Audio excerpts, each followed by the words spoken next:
Cette vidéo est sponsorisée... Non, zappe pas la sponsor. Bah quoi, c'est chiant les sponsors, pourquoi je zapperais pas? Bah déjà, les miennes, elles sont plutôt rigolotes. Eh ben vas-y, divertis-moi, joyeux ménestrel. Bon alors, Oli, ce sont de délicieux... Non mais ça va, ça fait 3 ans maintenant, c'est ce que c'est Oli. Ah ouais? Bah vas-y, explique alors. Bah en gros, c'est des boissons sans sucre, en poudre, aux arômes naturels. Il y a 4 gammes de produits, les energy drinks, les iced tea, les boissons d'hydration pour les sportifs et les milkshakes. Il y a plein de saveurs différentes et je crois même que ta préférée c'est citron matcha menthe. Ah bah effectivement, t'es calé pour quelqu'un qui zappe les sponsors. Bah tu sais, j'ai pas toujours été commande sous la main et puis avec la lecture automatique... Mais du coup, si tu sais déjà tout sur Oli, pourquoi t'as pas encore essayé? Bah je sais pas, je m'en fous un peu, moi je bois juste de l'eau et puis voilà hein. Mais parmi toutes les saveurs, il y en a genre aucune qui t'intrigue. Franchement, ils sont de plus en plus inventifs. Par exemple, dans la gamme hydration, t'as matcha pomme kiwi, t'as poire.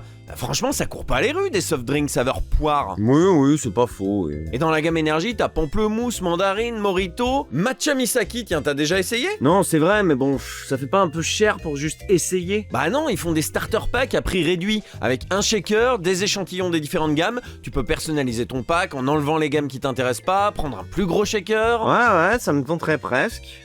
T'es bon vendeur, toi, en fait. Ah bah en même temps, ça fait 3 ans que je bois du Oli et ça fait 3 ans que j'aime ça. Et c'est quoi ton code promo, déjà? Oh bah c'est facile à retenir, c'est le code MrFox qui te donne 10% de réduction sur toutes tes commandes.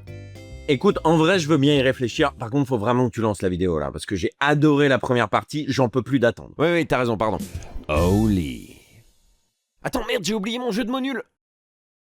Est-ce que vous connaissez Jean-Marie Bigard? Je veux dire, est-ce que vous connaissez vraiment Jean-Marie Bigard? Sa jeunesse marquée par la tragédie, ses débuts de carrière difficiles, son film boudé par le public, ses envies d'en finir, et puis le triomphe, le Stade de France, tout ce qu'il a propulsé au milieu des années 2000 au sommet du star system. Si ce n'est pas le cas, c'est que vous n'avez pas regardé la première partie de cette vidéo qui retraçait un petit peu toute cette épopée. Mais il n'est pas encore trop tard pour le faire. En revanche, si vous savez déjà tout ça, peut-être que vous vous demandez comment quelqu'un qu'on a porté aussi haut a pu chuter aussi bas. Bienvenue dans cette deuxième partie de la grosse vidéo Jean-Marie Bigard, dans laquelle nous retracerons la chute de ce grand nom de l'humour. Une chute qui commence au milieu des années 2000.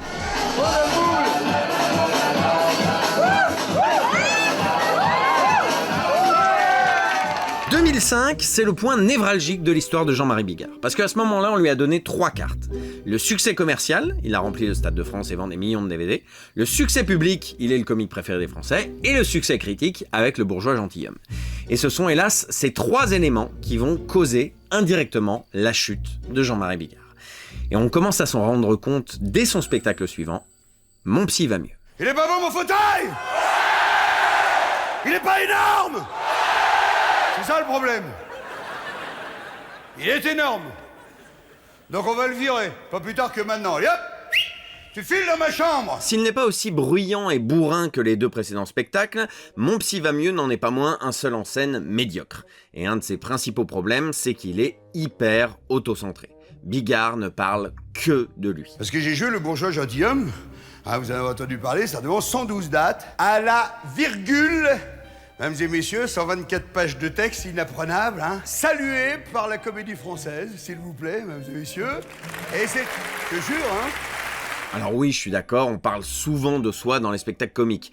Mais justement, c'était quelque chose que Bigard évitait jusqu'à maintenant. Plus que son expérience personnelle, il évoquait des expériences communes, dans lesquelles ses spectateurs pouvaient se reconnaître et se projeter. C'était avant tout du comique d'observation. Dans ce spectacle-là, Bigard ne parle que de lui. Il y a 20 ans, j'étais un illustre inconnu. C'est mon 8e spectacle. Hein. Le décor, c'est moi, avec mon célèbre slip blanc, tu vois, parce que je tourne une paire de films. Surtout si ça m'arrive à moi. Moi, j'aime bien qu'on me le dise, moi. C'est ma volonté à moi de faire un travail sur moi. Ses défauts, il parle que de lui, en fait. C'est moi, Bigard. Je suis le meilleur, je suis le plus fort. Maintenant, ta gueule, Bigard, ok? Tu vas la fermer. Il y a encore un côté prouveur dans ce spectacle. Mais là où cette démarche donnait l'occasion de se renouveler dans 100% tout neuf, on assiste ici à un étalage de vanité. J'ai fait le Stade de France, j'ai fait le bourgeois gentilhomme, regardez-moi, je suis un vrai comédien. La preuve, je fais une scène d'introspection très touchante dans mon spectacle. Il y a même un moment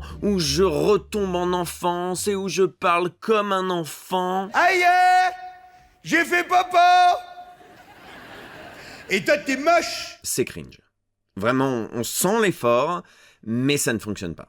Et ça se voit d'ailleurs que le public n'est pas très réceptif. Alors que, en revanche... Il faut jamais se mettre une truite dans le fion. Alors là, je vous en parle comme si ça pouvait être dans vos projets immédiats. Je sais bien que non, hein. Mais je préfère quand même vous le dire, la truite, elle rentre, mais elle ne ressort jamais. Ce spectacle joue aussi la carte de la provocation, de l'outrance, avec des excès de vulgarité qui sont parfois bien timés et qui jouent avec le côté égocentrique du spectacle, notamment quand Bigard nous parle de ses rêves. On a tous rêvé qu'on se retrouvait dans l'arrière-salle d'un bar, assez sombre, tu vois, entouré que par des gros moustachus, tous habillés en cuir. Et tout d'un coup, il y en a un qui t'attrape par les couilles, et il t'entraîne. Non? Ah, vous l'avez jamais fait celui-là? Ah bah, ça doit être que moi alors. Mais hélas, c'est pas toujours bien dosé et pas toujours très bien écrit, avec des situations de plus en plus saugrenues qui tournent majoritairement autour du trou de balle de Jean-Marie Bigard et de son public. Une bouteille de Perrier dans le fion, c'est fou, non? Ah, non, c'est pour détendre. Attends, j'en ai une autre. Je suis au bon endroit en plus. Là, on a presque envie de dire Perrier rondelle. D'ailleurs, en parlant de trou de balle, pour quelqu'un qui aujourd'hui s'exprime régulièrement contre le wokisme, je le trouve presque déconstruit quand il parle de son trou de balle. Pourquoi se mentir? Le trou de balle est une zone érogène formidable. Tu sais que ça peut vous sauver une soirée, hein, ça, hein, le trou de balle. Des fois, t'arrives pas à tirer Bobonne le jour de son anniversaire, t'as la bite à 6h30, hein. Bon, et ben mon vieux, des fois, un petit tour autour du trou de balle, et hop, t'en reprends la gaule, comme à 20 ans. Hein, pensez-y. Je le dis à mes amis homosexuels, messieurs, vous n'avez pas le monopole du trou de balle. Alors il y a quelques bons sketchs qui surnagent, notamment celui de SOS Médecin, mais c'est quand même un spectacle pas très bon. Encore une fois, sa vanité y prend une place centrale, il est en permanence en train de se vanter, de réclamer des applaudissements, de savourer son succès avec une autosatisfaction assez pénible. Typiquement, il est tout fier et il jubile quand il annonce au public qu'il a écrit une chanson. Quand je vais vous annoncer ça, je pense que je suis pas à l'abri de recevoir un énorme applaudissement, tu vois. Hein? Écoutez ça, mesdames et messieurs, j'ai écrit une chanson. Ouais, sauf qu'en 2006, il avait déjà sorti un album. Et 3 singles. Massey Ferguson allait avoir 20 ans et un poil de cul sur ma savonnette allait en avoir 15. Donc vraiment, je comprends pas pourquoi il frime comme ça. Et puis surtout, ce spectacle confirme une tendance déjà visible dans Bigard met le paquet et qui va littéralement gangréner les spectacles suivants. Là où jusqu'à maintenant Jean-Marie Bigard récitait, racontait, interprétait ses textes, c'est dans ce spectacle qu'il va commencer à vociférer. Alors, vociférer, dictionnaire... Vociférer, parler en criant et avec colère. Je crois qu'on fait pas plus accurate comme définition. Comme les textes sont pas terribles, Jean-Marie va tout miser sur l'exécution de la blague. Et il a bien vu dans Bigard met le paquet et des animaux et des hommes que son public était très friand de ses coups de sang, de ses grimaces et de ses marmonnements colériques. Vous savez que quand tu parles comme ça là, bah oui, quand tu parles comme ça. Moi j'ai dit, attends, moi le mec, toi si je serre un petit peu les cale-pieds, toi je vais te dire que va être obligé de me mettre une paire de... J'ai dû la voir arriver, la mort de loin. Ah bah voilà, ça y est, t'as compris. Donc il va commencer à crier, à faire des grimaces pour un oui ou pour un non, le tout au détriment des textes qui deviennent moins importants que la manière de les jouer. Sauf que si ça peut effectivement faire rigoler de temps en temps, ça peut pas se suffire à lui-même. Vous savez qu'il faut payer tout de suite, hein, monsieur Martin, hein. Sinon c'est la prison directe, hein. Comment ça, faut payer tout de suite? Ouais, ça va pas. Je gagne 1500. Comment voulez-vous que je paye 7500, ouais? Personnellement, ça peut très facilement me faire rire, quelqu'un qui crie. Surtout quand ça sort vraiment de nulle part. Nous sommes dans un ascenseur. Un ascenseur? Oh là là, il faut que je sorte. On est bientôt arrivé. Oui, bientôt. On est à quel étage? Sinon, je loue un bungalow sur la plage du Havre l'hiver. D'accord. Quant à moi, à la Toussaint, je fais de la marche à Châteauroux. Sauf que là, c'est plus fatigant qu'amusant.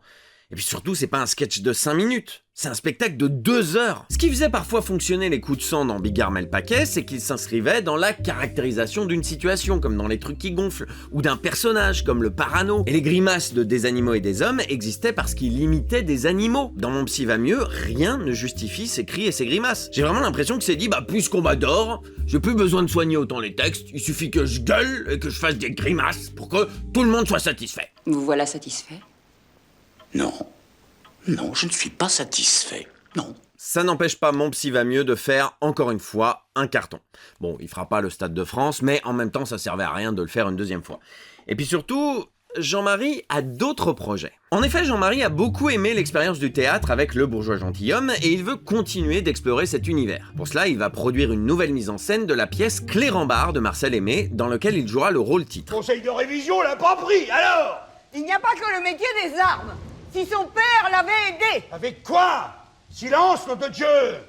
Soyez un peu plus au travail! Là encore, c'est pas une pièce choisie au hasard. Clérambard, c'est un bourgeois aigri, radin, médiocre qui, après une rencontre avec Dieu, va commencer à distribuer son blé autour de lui. Rien d'étonnant donc dans ce choix de Jean-Marie, qui a lui-même énormément dispersé son argent autour de lui, mais on y reviendra un peu plus tard. Bref, entre le succès de Mon psy va mieux et Clérambard qui se prépare tranquillement, tout semble aller pour le mieux dans la carrière de Jean-Marie Bigard.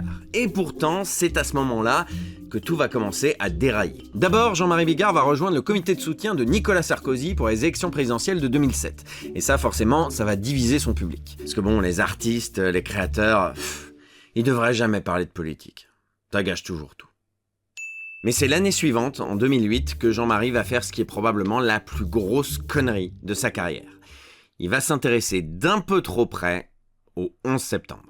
En 2005, il y a un documentaire qui sort qui s'appelle Loose Change. C'est un documentaire canadien qui revient sur les événements du 11 septembre et qui pointe du doigt certaines invraisemblances, certains imbroglios, certaines zones de flou pour dire « Ah, vous voyez, la version officielle ne tient pas, on nous cache des choses, il faut rouvrir le dossier, demander une nouvelle enquête. » C'est un genre de hold-up, mais pour le 11 septembre 2001. C'est un documentaire qui n'a pas fait grand bruit en France, mais dont on a beaucoup parlé aux États-Unis et qui a fait écho chez plusieurs personnalités médiatiques. Jean-Marie Bigard n'est pas le seul à être tombé dedans, ils sont plusieurs en France à exprimer des doutes sur l'enquête officielle après la sortie du documentaire. Et Jean-Marie Bigard, il va le faire sur Europe 1 le 5 septembre 2008. Bien sûr, je sais pas si vous avez déjà regardé les loose change, ces trucs sur lesquels on a accès sur Internet, où quand même on est absolument sûr et certain maintenant que les deux avions, celui qui s'est écrasé soi-disant dans la forêt et Pentagone, n'existe pas. Il n'y a jamais eu d'avion, ces deux avions volent encore, c'est un mensonge absolument énorme, quoi. Il est juste très très vraisemblable que la version officielle américaine ne correspond tellement pas à la réalité, ils refusent tellement de montrer, pourquoi ils nous montrent pas les caméras de surveillance, ils ont intérêt à nous montrer un avion qui frappe le Pentagone. Non, c'est un missile américain qui frappe le Pentagone, tout simplement. Donc ils ont provoqué eux-mêmes, ils ont tué des Américains. Ces déclarations vont évidemment déclencher un tollé général. Dès le lendemain, les grands médias et Internet s'enflamment tous sur le dérapage de Jean-Marie Bigard. Alors encore une fois, il n'est pas le seul à ce moment-là chez qui Loose Change fait écho. Marion Cotillard, Mathieu Kassovitz, ils sont plusieurs à avoir eux aussi exprimé des doutes à cette période. Mais c'est surtout à Jean-Marie Bigard qu'on va demander des comptes. Ce qui est un petit peu injuste, on va pas se mentir. Alors Jean-Marie, il est conscient que ça peut nuire gravement à sa carrière, cette histoire. Mais en même temps, il n'a pas non plus envie de fermer sa gueule. Jean-Marie Bigard, il a un ego, il a un amour-propre qui lui interdisent de fermer sa gueule. Alors en plateau, il va se défendre, mais sans jamais se défausser. Il relativisera ses positions sans jamais ni s'excuser ni faire machine arrière. Il se défend formellement de faire du négationnisme ou de nier la réalité des attentats, mais il explique avec retenue qu'il trouve la version officielle troublante et qu'il a des doutes. On n'a jamais vu aucun avion s'écraser sur le Pentagone. C'est tout ce que j'ai vu. Personne ne peut contester ça. On a 5 images sur lesquelles ne figure aucun avion. Alors, qu'est-ce que vous suggérez? Je ne suggère... attendez, Je ne suggère... Qu'est-ce que vous suggérez? Rien du tout, monsieur Hamar. Il n'y a pas l'ombre du commencement, du début, de ce qu'on peut appeler une preuve. Une preuve. Mais nous, cherche pas des preuves, on dit que c'est troublant. Tant que tu ne tires pas de conclusion, tant qu'on n'accuse personne, on peut dire, j'ai lu cette version, 623 pages, je la trouve troublante. Évidemment que je ne nie pas, je dis simplement qu'il y a des faits qui sont troublants, c'est tout, et on en parlera dans un autre temps, parce que la vérité est toujours posthume à la réalité dont elle élucide le sens. Sauf que le coup de réfuter l'histoire officielle sans pour autant valider les histoires alternatives, C'est un jeu dangereux, et c'est Paul Amar qui pointera du doigt avec les mots justes les limites de cette prise de position-là. Quand vous écrivez une histoire qui fait rire tout votre public, il y a un début, il y a un milieu et il y a une fin, ce qu'on appelle dans notre jargon la chute de l'histoire. Oui. Là, vous écrivez un début d'histoire, vous dites « je suis troublé », mais vous n'allez pas jusqu'au bout de l'histoire. Quand vous dites « je suis troublé par le fait que les tours se soient effondrés de cette façon », ça veut dire que c'est pas nécessairement l'avion qui a fait l'impact. Qu'est-ce que vous suggérez? Vous n'allez pas jusqu'au bout de votre pensée. Ce que je suggère, allez-y. c'est de faire... et j'y vais à fond, je dis à tout le monde, lisez, parce que le grand problème, c'est que cette version, en fait, personne ne l'a lue. Alors je vais vous aider peut-être à exprimer le fond de votre pensée, parce que je peux Ça imaginer. m'étonnerait. Jean-Marie, il est vraiment tiraillé par cette situation. Il n'a pas envie que ça lui cause du tort et que ça cause du tort à Clérambault. Mais il a quand même envie d'en parler, c'est un sujet important pour lui, et il a l'impression que la télévision ne lui donnera pas la liberté de l'exprimer comme il le souhaite. Alors il va faire ce que tout le monde fait quand il veut parler pendant des heures d'un sujet qui n'intéresse que lui. Il va faire des vidéos sur internet. Hey, bonjour à tous. Alors avant de parler de la qualité toute relative des dites vidéos, il va falloir souligner une nouvelle fois à quel point Bigard est précurseur en la matière. On est en 2008. YouTube existe depuis 3 ans, mais il est très peu utilisé en France, qui voit vraiment la plateforme comme un site anglophone, destiné au public américain. Cyprien, Mosinor, Rémi Gaillard, Mr. Fox, tous ces gens-là, ils sont encore sur Dailymotion à ce moment-là. Comprenez bien qu'en 2008, le joueur du grenier ne faisait pas encore de vidéos. Mais Bigard, oui. C'est donc sur internet, et plus précisément sur son site officiel, que Jean-Marie Bigard commence à faire des vidéos plusieurs fois par semaine, devant un fond vert on ne peut plus laid. Alors il va faire du vlogging, il va raconter un petit peu son actualité, sa vie personnelle, c'est notamment au cours d'une de ses vidéos vlogs qu'il va annoncer sa paternité. Tout d'abord, je voudrais vous dire, depuis vendredi dernier, je suis papa. Une vidéo qui a fait et qui fait encore aujourd'hui le bonheur d'un certain nombre de créateurs de YouTube Poop. Merci mes amis, merci pour vos encouragements. Hey, bonjour à tous. Je viens de recevoir mon premier Pokémon. Et toi, Tu viens de recevoir ton Pokémon? Papa. Mais c'est surtout l'occasion pour lui de faire des vidéos très gênantes pour expliquer tout ce qu'il trouve drôle dans cette histoire horrible. Bonjour. 3e épisode sur la version troublante. Ah putain. Ah, regarde ce que j'ai trouvé cette semaine. Eh, c'est quoi ça? Et c'est quoi ça? C'est quoi? Allez chercher. Tiens, regarde, ils sont bandits. Et c'est ce jour-là, les enfants, qu'on a inventé le mot cringe. On voit une boule de feu qui sort, mais on le voit pas. Ouais, Mac, fais-nous quitter le Boeing. Ah, les pompiers, je sais pas ce qu'ils sont faits pour les pompiers. Ça a des espèces de bruit, allez les gars, allez, chef, on va les tirer. Et le chef, il a dit, mais vous êtes cons ou quoi? On peut pas le tirer comme ça. Ouais, c'est pas bientôt fini d'envoyer tes avions là, hein? C'est pas moi qui le dis, hein, moi je dis pas ça, va des rétro satanas. Ça c'est du pirate troublant, ça, à mon avis, hein. Quand bien même on douterait de la version officielle, force est de constater le mauvais goût de ces vidéos. Les blagues de merde, les faux rires, putain des faux rires. Je les ai mis à la peinture. Il casse plus les couilles, toi. Le fait d'ironiser sur un événement qui a fait des milliers de morts, sans parler des sous-titres anglais qu'il a rajoutés sur ses vidéos pour toucher un peu le reste du monde, tout ça est très très gênant. Notons cela dit que la technique de mettre des sous-titres anglais a étonnamment porté ses fruits, puisque si ces vidéos et ses autres interventions sur le sujet sont encore disponibles aujourd'hui, c'est en partie parce que des ricains les ont remises en ligne, parfois avec le titre French humoriste Jean-Marie Bigard tell the truth about 9/11. Donc pari réussi, oui, mais pour quel résultat? Parce que c'est ça le grand drame de cette histoire. En quelques mois, Jean-Marie a minutieusement détruit et annihilé toute la respectabilité qu'il avait durement mais patiemment construit ces 15 dernières années. Il s'est auto-saboté tout seul comme un grand et il est passé de humoriste préféré des Français à exclu des plateaux télé et risé d'internet. Alors qu'il naviguait sereinement sur les eaux du Star System dans lesquelles il pouvait enfin se prélasser, il a pris une grande hache et a fait des grands trous dans son bateau. Et en à peine quelques mois, il est devenu infréquentable, ininvitable. Il est sorti du système.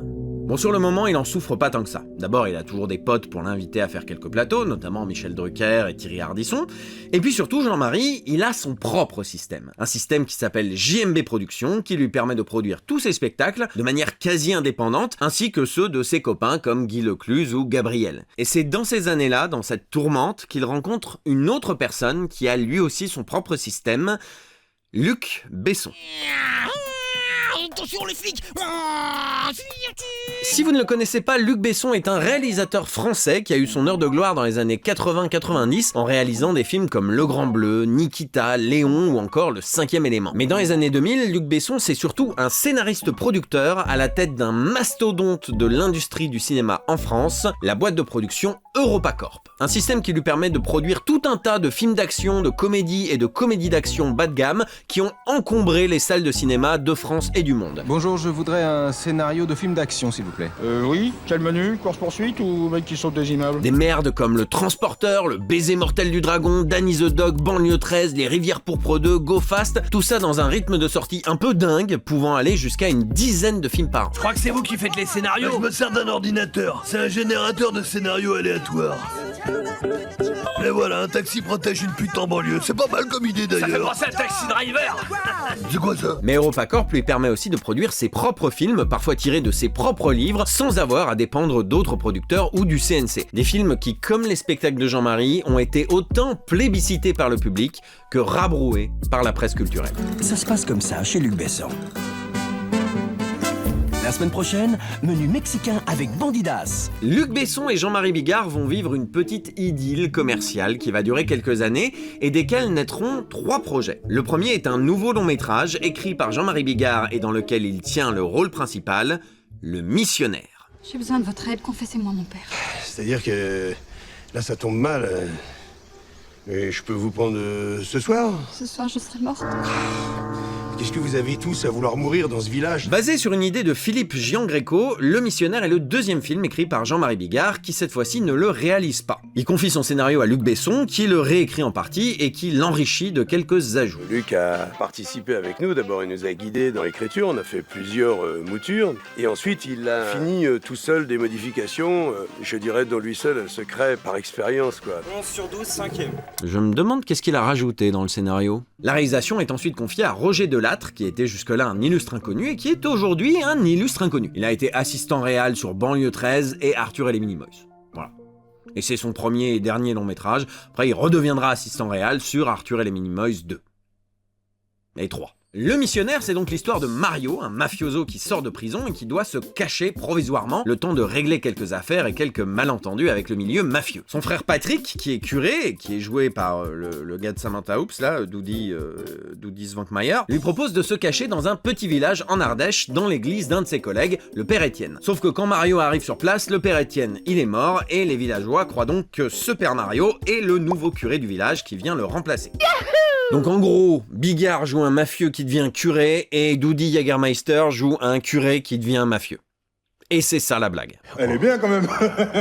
Très bonne, c'est une très bonne blague. Ce qui me rend particulièrement triste dans Le Missionnaire, c'est de constater à quel point c'est une sorte de double maléfique de l'âme sœur. Les deux films parlent de foi, de chrétienté, de karma, d'amour et de comment passer de voyou à honnête homme. Et comme l'âme sœur, Le Missionnaire parle aussi de Jean-Marie à travers son héros. Un homme qui s'exile après avoir tout perdu et notamment sa maison qu'il retrouve en cendres. Un homme qui redonne du sens à sa vie grâce à Dieu et qui se réconcilie avec son frère vertueux en l'associant à ses combines et à son univers. Et puis là aussi, il est question de 2 jeunes personnes qui s'aiment malgré les embûches du destin. Sauf que là, c'est un jeune couple dont les parents refusent qu'ils se marient parce qu'ils ont des religions différentes. Alors que putain, mais l'amour, ça va au-delà des religions. Bon, écoutez-moi bien, Pim et Poum. On est là pour célébrer l'amour. L'amour n'a pas de frontières, ni de religion. Ça fait 2000 ans que vous vous mettez sur la gueule.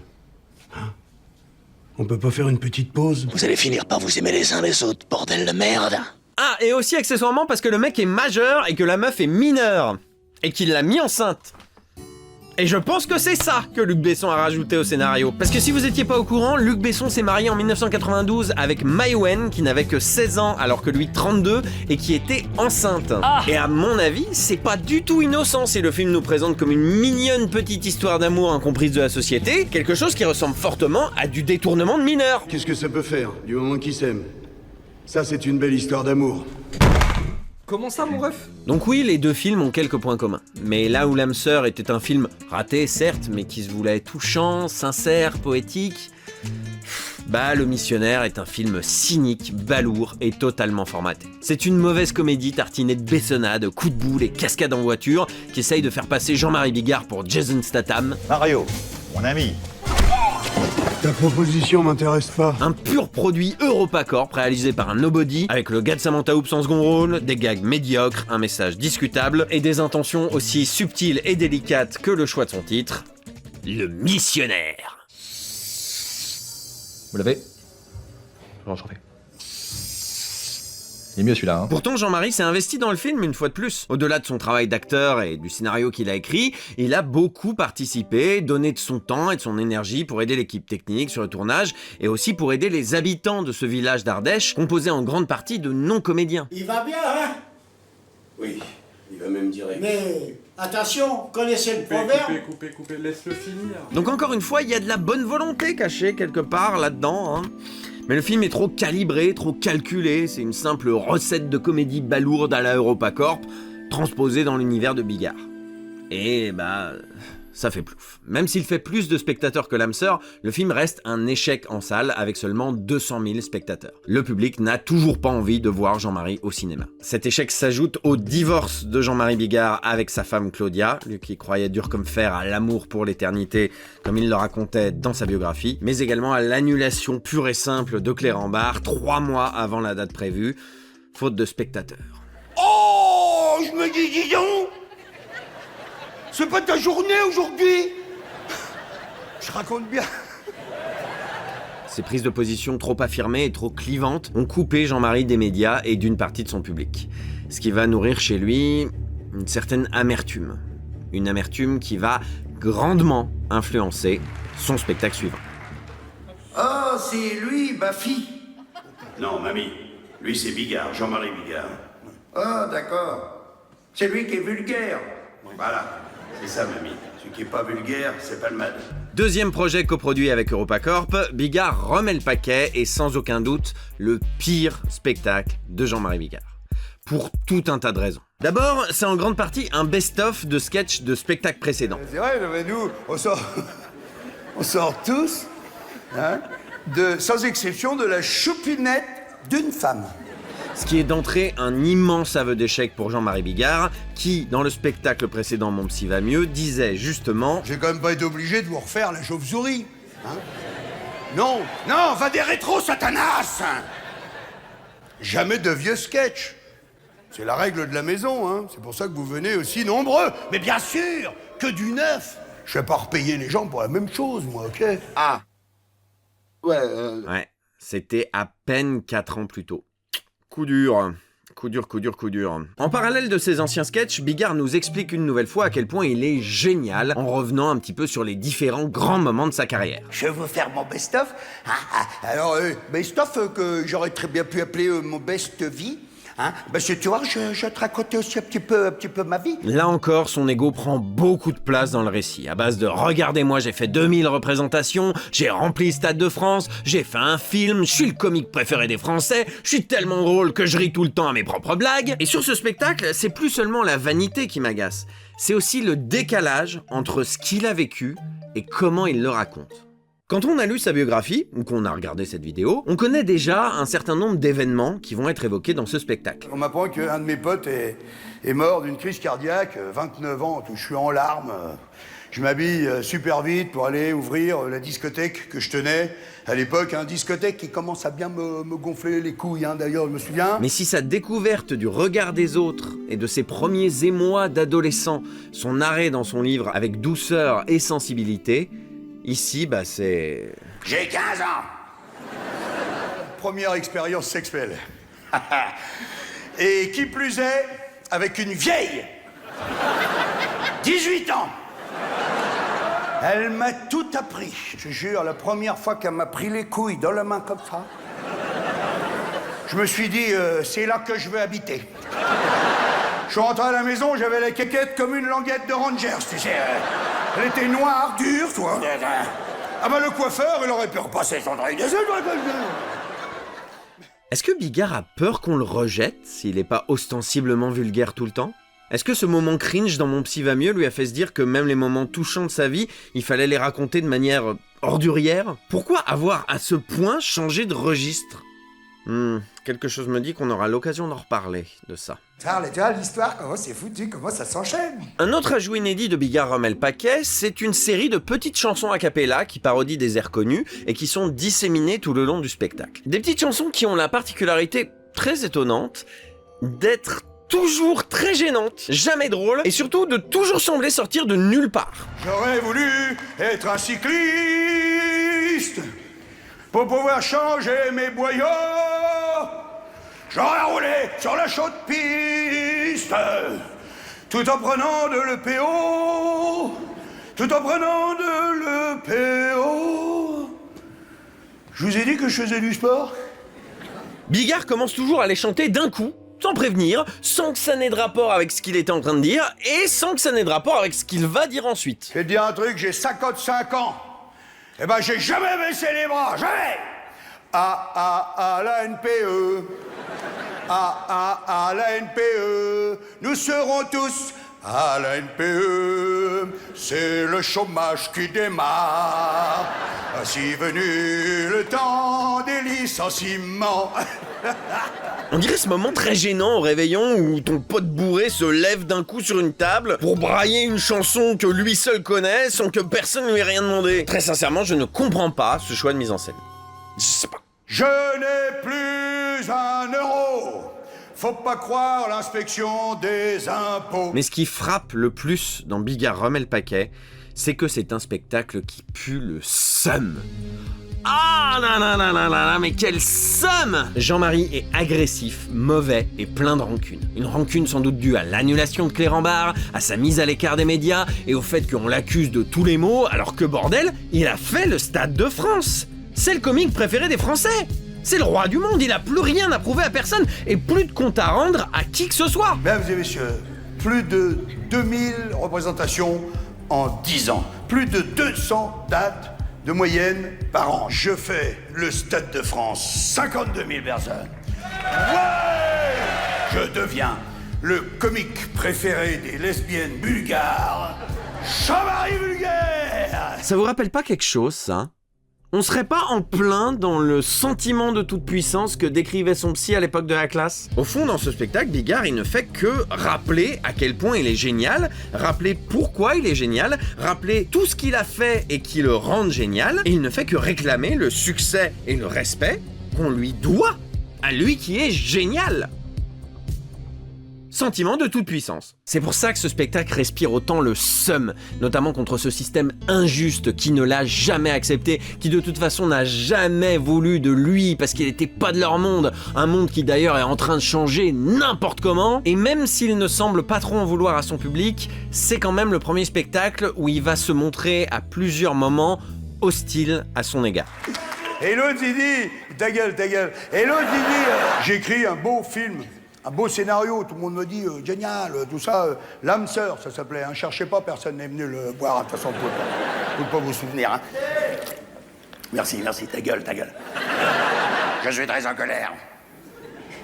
Je ne comprends pas l'insuccès de mon très beau film. Ça se sent dès l'introduction du spectacle qui fait peser sur le public, qui a pourtant payé pour venir le voir de bon cœur, toutes les critiques et tous les reproches qu'on a pu lui faire. Dis donc, il a vieilli, hein.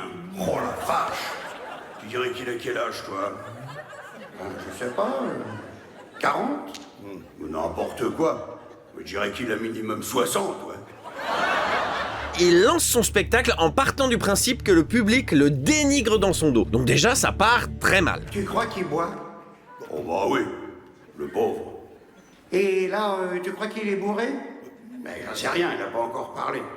On va vite le savoir, si tu fermes ta gueule, bien sûr. Ce seum, cette colère envers ce monde qui change alors que lui pas du tout, et ben ça donne des sketchs qui sont parmi les plus réacs que j'ai pu voir jusqu'à maintenant. On peut plus boire, on peut plus fumer, on peut plus rouler, on peut plus baiser. C'est même mieux hein, de fermer sa gueule. Hein. Non mais t'as vu, mais on nous prend pour qui?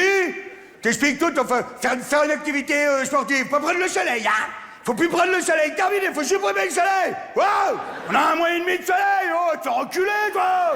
Avant, en France, souviens-toi, on pouvait boire, on pouvait fumer, écouter de la musique et rigoler très fort avec les copains. C'est terminé. Terminé.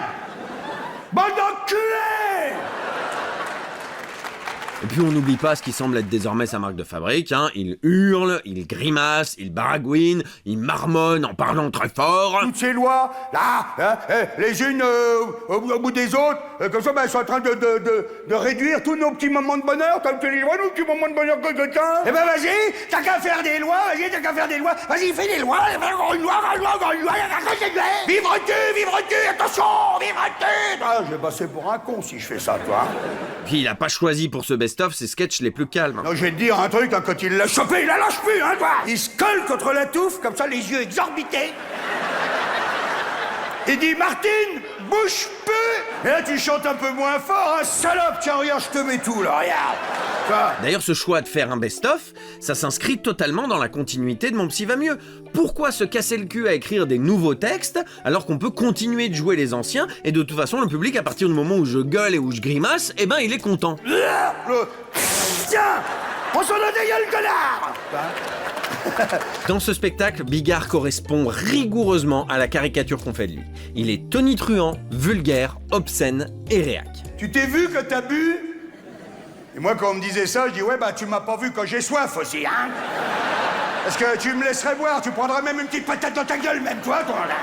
Ah là, j'en ai eu des orgasmes, hein, tu peux y aller, hein. Des litres et des litres, et claque un peu la bite entre les cuisses et ça me plaisir. Oh merde, la photo de ta mère, là, toi. Et puis il s'est souvent défendu de l'être, mais là c'est indiscutable, il est totalement misogyne. Il l'est dans ses interactions avec le public. Tiens, donne-moi ton collant, toi, donne-moi ton collant. T'as pas de collant? Salope. Dans les rares textes inédits du spectacle. Avec un gros cigare entouré d'une belle bande de petites salopes, les nichons à l'air. Avec les phares allumés, tu sais, les nichons comme ça, là.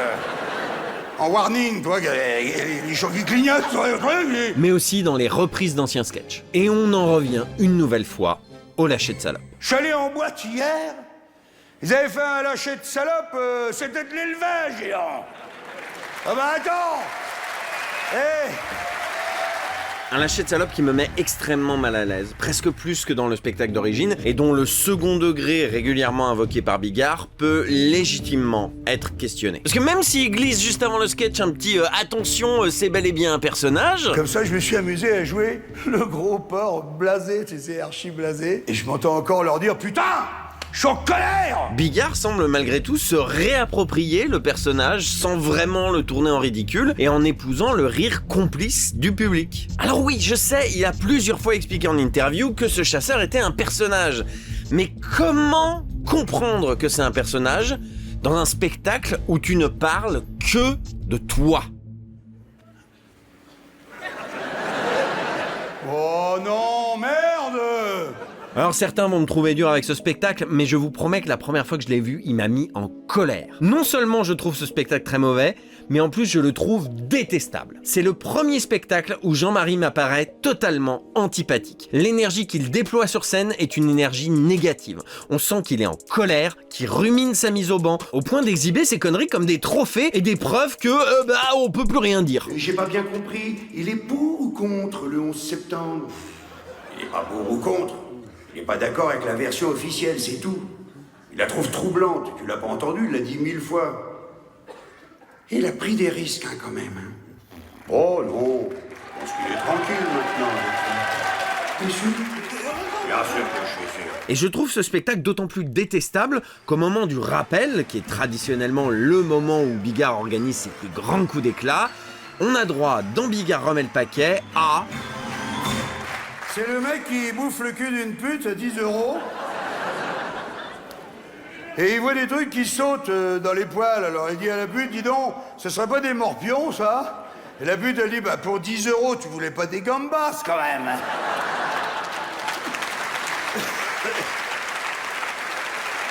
C'est le mec qui dit à sa femme, chérie, pourquoi tu me dis jamais que tu jouis?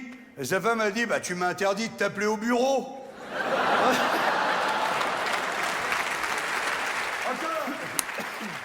Bon, j'en ai pas parlé jusqu'à maintenant, mais Jean-Marie Bigard, il a une grosse réputation de blagueur. Ça date pas de ses plateaux radio, des grosses têtes ou de Touche pas à mon poste. C'est quelque chose qui lui colle à la peau depuis des années. D'ailleurs, c'est une réputation qui est pas usurpée du tout, hein. Bigard est en effet un très bon raconteur de blagues, toutes périodes confondues, et je trouve que Chantal là-dessous explique très bien pourquoi. Qu'est-ce que tu branles avec ces deux grosses valises? Tu dis que tu devineras jamais. Il dit quoi, je devinerai jamais? Il dit, tu peux pas savoir. Il dit, il y a quoi dans celle-là? Bah, dit, dans celle-là, regarde si tu veux, mais il y a une mythe géante. La blague, elle est drôle tout du long avec Bigard. C'est-à-dire que la façon de le faire, il fait le personnage. Et sa femme qui rentre, qui ressort. Il ouvre, putain, il y a une mythe de 30 kilos dans la valise. Il referme et dit dans l'autre. Bah, dit dans l'autre, je préfère même pas te le dire, tu vas pas me croire. C'est le meilleur raconteur de blagues au monde. Au monde parce que c'est du cinéma quand il les raconte. Dit dans l'autre, il y a un génie. Quoi? Tu me racontes? Bah, dit, vas-y, ouvre. Putain. Mais qu'il ouvre la valise. Il y a un génie de 20 mètres de haut qui sort, il dit, oh, mon maître, tu m'as libéré, fais un vœu. Et l'autre, il dit, mind le cul, hein. T'as droit qu'à un seul vœu, c'est 10 secondes. Après, il rentre dans la valise, il dit, dépêche-toi, dépêche-toi. Bah, il dit quoi? Il dit, vite, grouille-toi. Il dit, je voudrais 1 milliard. Bam! C'est un plaisir de l'écouter jusqu'au bout. En général, on attend la chute, et puis bon, c'est pas très bon dans le corps du texte. Mais lui, c'est vraiment une petite pièce de théâtre, c'est extra. 2 secondes après, bam! Il y a un billard qui arrive. Un billard. Un 3,80 m, tu sais, le billard. Alors il se tourne vers son pote, il dit, donc, ton génie, il serait pas un petit peu dérangé? Je lui demande 1 milliard. Il me donne un billard. Et l'autre, il dit, bah attends, et moi? Tu crois que j'ai demandé une grosse mythe? Et c'est parce que Bigard avait cette réputation-là que Luc Besson a eu la brillante et surtout la juteuse idée de filmer tous les rappels de la tournée de ce spectacle, de faire raconter à chaque date de nouvelles blagues à Jean-Marie et de faire un DVD avec que des blagues dedans. Yes. Génial. C'est vraiment tout ce que je voulais. Vous savez pourquoi les Portugaises, elles pètent après la sodomie? Donc voilà, c'est un DVD de blagues avec que des blagues, 1 heure de blagues, qui s'appelle 100 villes sans blagues. Et c'est de ce DVD et de ces blagues qu'est né le fameux florilège qui a fait le tour du web français. Tu veux me sucer ou tu veux que je t'encule? Salope! Il est bourré, salope! Oh, salope! Il fait jouir, vite! Branlette! Pipe! À se bouffer les couilles! Le clodo qui est là, toi, je le suce. Alors, même si ce florilège me fait moi aussi crever de rire, je trouve quand même ça un petit peu injuste. Parce que ce florilège, il est pas issu d'un spectacle de Jean-Marie Bigard, mais bel et bien d'une compilation de blagues. On y voit quelqu'un qui accumule les grossièretés, les insultes et les gestes obscènes, alors que comme on a pu le voir précédemment, Jean-Marie Bigard n'est pas que ça. Il a de nombreuses autres cordes d'humour à son arc que le florilège fait intégralement disparaître. C'est d'autant plus injuste que ce sont des blagues que Jean-Marie n'a même pas écrites, mais qu'il a simplement récupérées à droite à gauche. Le Belge qui arrive chez le médecin, il lui dit, monsieur, il vous reste que 2 mois à vivre. Il dit, alors je vais prendre juillet-août.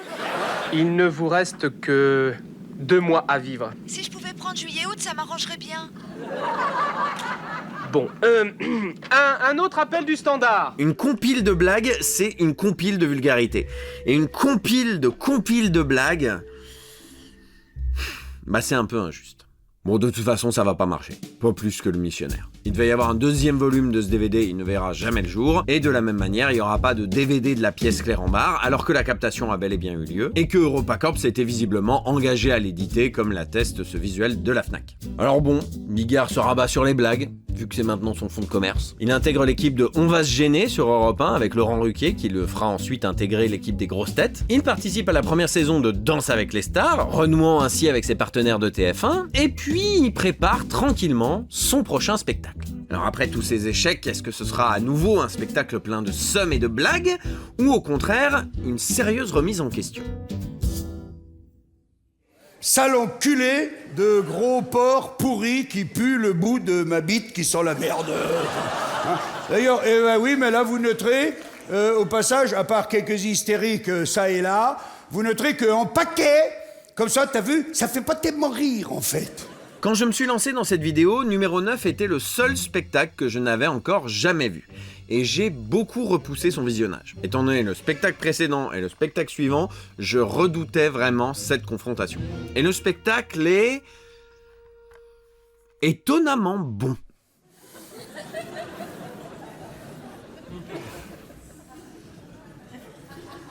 Ça vous défonce pas, ça? J'en suis vraiment le premier surpris, hein, mais après 10 ans de vulgarité bourrine, après 10 ans de somme, de vanité, d'ego, voilà que débarque soudain un vrai vent de fraîcheur. À 58 ans, Jean-Marie Bigard nous fait le spectacle de la maturité, qui jongle habilement entre ce que Bigard a été et ce qu'il est aujourd'hui, ce qu'il a pu produire par le passé et ce qu'on attend de lui aujourd'hui. C'est presque un méta-commentaire sur sa carrière, une prise de recul qui prend le meilleur du passé pour optimiser le présent et préparer l'avenir. Rien d'étonnant donc à ce que ce spectacle parle du temps. Le temps n'est qu'une construction mentale qui est relative à la distance qui nous sépare des objets. Bah, comme ça tout le monde comprend mieux. Bon, c'est très élaboré ce que j'ai dit, mais c'est pas très concret. Alors, je vais développer. Numéro 9 réunit pas mal des qualités qui ont fait la réussite de 100% tout neuf par le passé. Comme lui, il est thématique et prend pour sujet le temps. Alors évidemment, c'est un prétexte pour parler de plein d'autres choses, mais ça permet de structurer le spectacle, de soigner les transitions et d'alterner les temps forts et les temps calmes. Et oui, j'ai bien dit les temps calmes. Car Numéro 9 est un spectacle plus calme grâce à un dispositif scénique tout simple, un bureau installé sur la scène, et grâce auquel Jean-Marie Bigard peut s'asseoir et se poser. Hein, tu comprends que ici, je suis pas obligé de hurler, comme quand je suis sur scène à côté. Toi. Là, on est entre nous. En un peinard, entre potes, là, je fais ce que je veux. Alors ça veut pas dire qu'il crie jamais, mais ces crises de colère reprennent du sens en redevenant des exceptions. C'est-à-dire que quand tu joues tout le temps fort, c'est difficile de mettre l'emphase sur des moments plus forts que d'autres. Alors que quand tu es plus apaisé, plus serein, le temps fort est vécu plus intensément. On a exploré des milliards de futurs potentiels, plus vite que la lumière, pour notre journée du lendemain. Et pour les jours qui suivent. C'est pour ça, c'est obligatoire, obligatoire. Hein? Le mec il dit, j'ai pas dormi de la nuit, c'est pas vrai, c'est faux, c'est faux. Quelques dixièmes de seconde, il est passé par cette vitesse. Hein? Alors Bigard marmonne, oui, mais avec parcimonie et quand l'occasion s'y prête. Il fait des grimaces, oui, mais quand il imite des animaux. Et ces crises de hurlement, elles reprennent toute leur saveur grâce au silence qui les suivent. Ce spectacle, c'est le retour des chauds-froids qui ont fait la réussite et le succès des premiers spectacles de Bigard, et c'est aussi le retour des silences maîtrisés qui pourraient durer de très longs moments. J'en ai rien à branler, hein.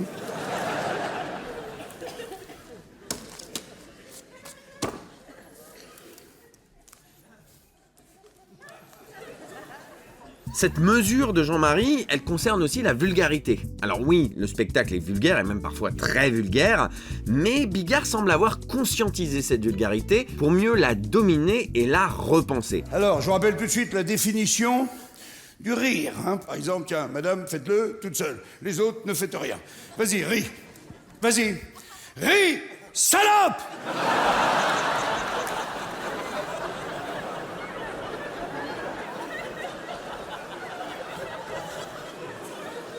Regarde, tout le monde sait le faire, sauf toi. Hein? C'est d'ailleurs le premier spectacle où il fait véritablement une distinction entre vulgarité et grossièreté. Moi, je suis un humoriste vulgaire, donc forcément, il y aura des grossièretés, hein, je vous rassure tout de suite. Vous résumez comme ça maintenant aujourd'hui ? Non, je résume pas. Je suis grossier, bien sûr. Je suis pas vulgaire, mais je fais de la vulgarité un peu enfantine, quoi. En fait, j'étais dans une situation délicate, hein, et t'as vu, je m'en suis sorti avec une grossièreté, le mot salope, hein, qui a fait rire tout le monde. Hein. Oui, faut pas se voiler la face, ça vous est venu me voir, il y aura forcément des grossièretés. Hein, ça. C'est pour ça que je parle de méta-commentaires. On est presque sur de l'explication de texte. On est sur le sketch des Guignols, cul un mouton, vous voyez ? Créer un personnage en décalage et un cul un mouton. Et le plus beau dans cette histoire, c'est que malgré ce côté autocritique, Numéro 9 est un spectacle où Bigard arrête enfin de parler de lui. L'ego et la persona de Bigard sont globalement absents de ce spectacle, qui mise beaucoup plus sur l'écriture des textes, qui a été plus exigeante. D'ailleurs, c'est un spectacle que Jean-Marie a longuement rodé. Il a fait plusieurs dates dans lesquelles il a joué plusieurs sketchs, dont il a fini par jeter la moitié pour resserrer la durée du spectacle à 1h25. J'avais 27 sketchs au départ, et à chaque fois que ça dépassait 1h30, validé par vous, hein, et à chaque fois, hop, je mettais un joueur sur la touche. Je me coupais un bras, hein, c'était souvent des bons trucs, mais obligé pour rester. Il en reste 13 sur les 27. Un spectacle moins long que d'habitude donc, Mais c'est peut-être aussi ce qui le rend plus réussi. Numéro 9 est un spectacle qui m'a énormément fait rire, et notamment dans des passages extrêmement vulgaires. Quoi oh il y a 10 secondes, elle était encore dans ton cul, un petit peu de respect. Parce que oui, moi, avec le temps, j'en étais presque venu à croire que Bigard ne me faisait rire que quand il était pas vulgaire. Ce que vous êtes peut-être vous-même dit devant cette vidéo. Sauf que non, j'ai ri, et vraiment de bon cœur, et aussi bien sur de la grossièreté savamment saupoudrée, sur des ta gueule judicieusement cuisinés. Après les petits mots gentils, tu sais, qu'on se dit « Bonne nuit mon amour, bonne nuit mon amour ». Je t'aime, oui, moi aussi, je t'aime. Bon, ben alors, à demain, ben oui, à demain. Sauf si je décède pendant la nuit. Non, mais c'est pas ce que je voulais dire. Ta gueule, ta gueule! Que sur des passages qui enchaînent les monstruosités avec une fureur jubilatoire. Je suis un excessif, hein. J'aurais commandé des bus entiers remplis de putes. Ouais, avec des chip and dale sur les salopes aussi, bien sûr. Ouais, on serait sortis, on aurait fait une grande partouze dehors. Tout le monde aurait embourbé tout le monde et tout. Elle, ça serait donné à cœur joie. On aurait sucé des potes comme on l'avait jamais fait. Y aller, Raymond, c'est ma tournée, Raymond. Ouais, je te chope les couilles, Raymond. Je te mets un petit doigt dans le cul, Raymond.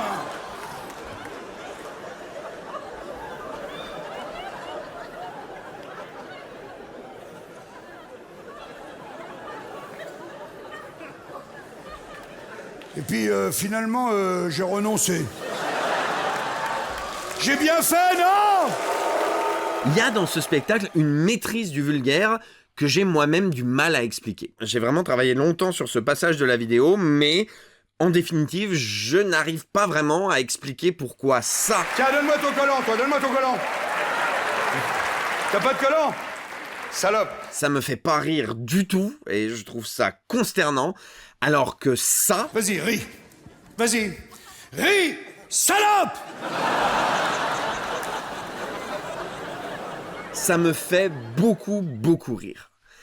Peut-être que c'est justement cette histoire d'énergie. Je disais tout à l'heure en parlant de Bigard remet le paquet que Jean-Marie y dégageait une énergie très négative. Et ben, quand je vois numéro 9, je ressens plutôt de l'énergie positive. Une volonté de passer un bon moment tous ensemble avec un spectacle plus court, moins hostile, moins frénétique, moins épuisant et plus chaleureux, plus convivial. D'ailleurs, c'est aussi un spectacle où il va recommencer à interagir concrètement et positivement avec son public. Il y a un moment où il va proposer à une spectatrice qu'il a copieusement insultée et traitée de salope tout le long du spectacle de venir boire un verre sur scène avec lui. Attention, ding! Hey, vas-y, mène-toi le cul, il va se barrer.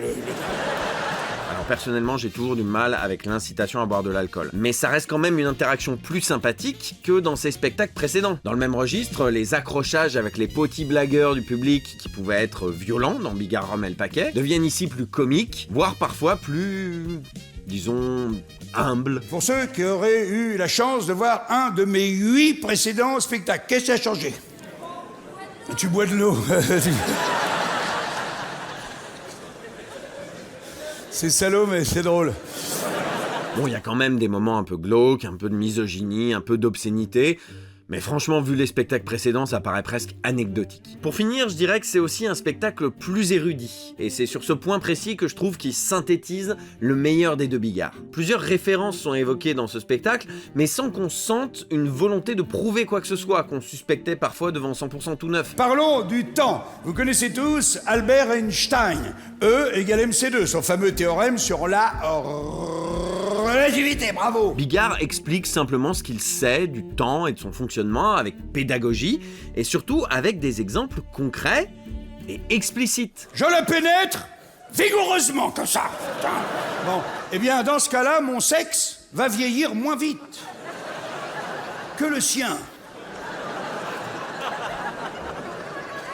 Pourquoi? Parce que mon sexe sera en mouvement et le sien sera immobile. Le fond rejoint la forme, le Bigard vulgaire et le Bigard cultivé s'unissent et copulent joyeusement sur scène, et on peut apprécier ou pas le résultat, mais j'y vois une volonté de Bigard de trouver la paix. Essayez, quand vous allez vous endormir, de penser qu'à des belles choses, qu'à des choses positives, hein, pour le lendemain, ok? En tout cas, du fond du cœur, je vous souhaite à tous un bon voyage dans le temps. Alors je sais pas qu'est-ce qui a fait émerger un spectacle pareil, qui semble être une vraie anomalie dans cette deuxième partie de carrière de Jean-Marie Bigard. Est-ce que c'est l'air du temps? C'est vrai qu'à cette période, il y a eu des spectacles plus posés, plus riches, des créations qui mêlaient érudition et trucs très cons, mais aussi des spectacles plus intimes, qui prennent leur temps pour installer une situation, et qui misent moins sur la démesure et plus sur la solidité du comédien. Des spectacles qui exigeaient donc plus de rigueur, et qui donnaient vraiment tout leur sens à la formule seule en scène que Bigard semble chérir. Est-ce que c'est grâce à la mise en scène de François Rollin, qui a justement repris cette année-là son seul en scène Colère, et mis en scène celui de Arnaud de Samer? Est-ce qu'il a participé à l'écriture, même sans être crédité? En tout cas, numéro 9 est une réussite, et je pense un des meilleurs spectacles de Jean-Marie Bigard. Pour moi, c'est ce spectacle, tout en chaud-froid et en introspection, qui aurait dû suivre celui du Stade de France. Celui de la démesure, celui de l'excès, celui du trop, celui qui avait monté la barre tellement haut qu'il fallait volontairement la faire redescendre pour s'apaiser. Et maintenant que Bigard a trouvé la paix, les choses devraient aller mieux, non? Non? J'ai trouvé que le problème, c'est qu'on avait l'impression que vous poussiez très loin là-dessus pour compenser les moments qui, moi, m'ont semblé un peu prêchi-prêcha. Je me suis demandé si vous n'étiez pas un petit peu forcé à retourner vers un type d'humour qui est plus forcément celui que vous voudriez faire aujourd'hui. Pourquoi venir nous expliquer qu'il faut s'aimer les uns les autres? Il y a des moments où on a envie de vous dire on ne fait pas de l'humour avec des bons sentiments. Vous avez un côté Miss France, Jean-Marie Bigard. Mais ouais, c'est fou. Non mais vous avez entièrement raison. Et je devrais tellement fermer ma gueule, j'aurais au contraire continué à faire que ce que je sais faire le mieux et être sans concession. Je vais le faire, je vais essayer de le faire, Natacha. Oh mais non, mais d'où t'écoutes Natacha Polony et Émeric Caron là, putain? Vous pouviez pas la fermer, non? Tu reluques mes formes, toi, hein? Hein? Lui, il est en train de se dire, les trois autres derrière aussi, d'ailleurs. Il est en train de se dire, ça doit quand même être sympa d'avoir un truc comme ça au bout de la bite, hein?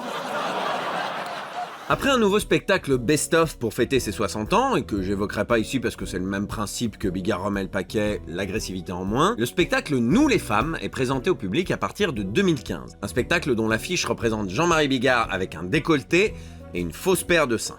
Ça pue. Franchement, ça pue. C'est le premier spectacle depuis 25 ans pour lequel Jean-Marie Bigard a clairement crédité des co-auteurs sur la totalité du spectacle, en l'occurrence Jérôme Barou et Fabien Delettre, respectivement auteurs pour Scène de ménage et Touche pas à mon poste. Ouais. En même temps, Jean-Marie avait déjà intégré l'équipe régulière de TPMP à ce moment-là. Ce spectacle, c'est le spectacle qui m'a donné envie de faire cette vidéo.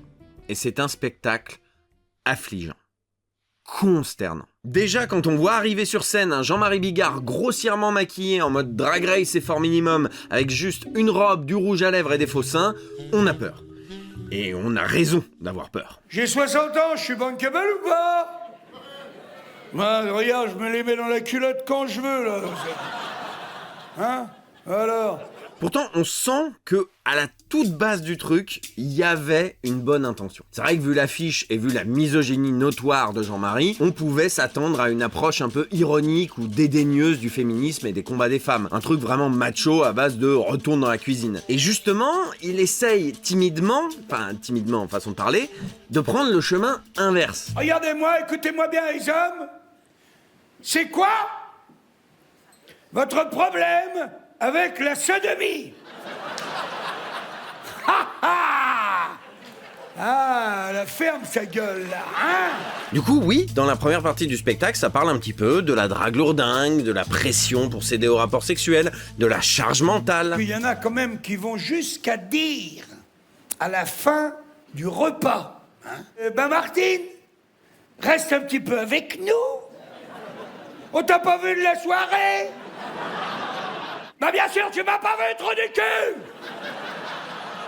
Puisque j'ai mis la table. Hein, après, j'ai passé 1h30 en tête-à-tête avec le gigot. Et là, je viens de finir la vaisselle, connard! Enfin bon, d'une part, ça fait quand même très... J'ai lu en diagonale le féminisme pour les nuls, histoire qu'on me foute la paix. Et d'autre part, c'est tellement raté. Ça marche pas parce qu'il met zéro effort dans son personnage. Il lui a écrit un passé, un entourage, une personnalité, mais jamais il incarne vraiment ce qu'il raconte. Il gueule pareil que d'habitude, il fait les mêmes blagues lourdingues que d'habitude, Nous, tout ce qu'on voit, c'est Bigard avec une robe, qui joue mal des sketchs inversés, avec la subtilité d'un char d'assaut. Ils avaient fait un lâcher de chasseurs, des gros balourds avec leurs petites bites qui puent, et leurs gros fusils chargés de balles à gland. Alors il fait ça pendant une petite demi-heure, avant de redevenir le Bigard caricatural que l'on connaît, et qui d'entrée de jeu casse tout ce qu'il a péniblement construit dans la première demi-heure. Vous allez me répondre franchement, mesdames et messieurs, elle vous a plu la grosse? Oui. Eh ben, je vais être fair-play. Moi aussi, je l'ai trouvé formidable. Si encore les textes étaient bons, je dis pas. Et je crois bien que ce sont les plus mauvais textes de tout son répertoire. Même s'ils sont moins misogynes que ce que j'attendais, et en même temps j'attendais beaucoup, les gags sont soit complètement éventés et t'as l'impression de les avoir déjà entendus 1000 fois ailleurs. Elle était tellement désespérée, elle me fait pas une TS? Tentative de suicide. Hein? Alors j'ai pas bien supporté.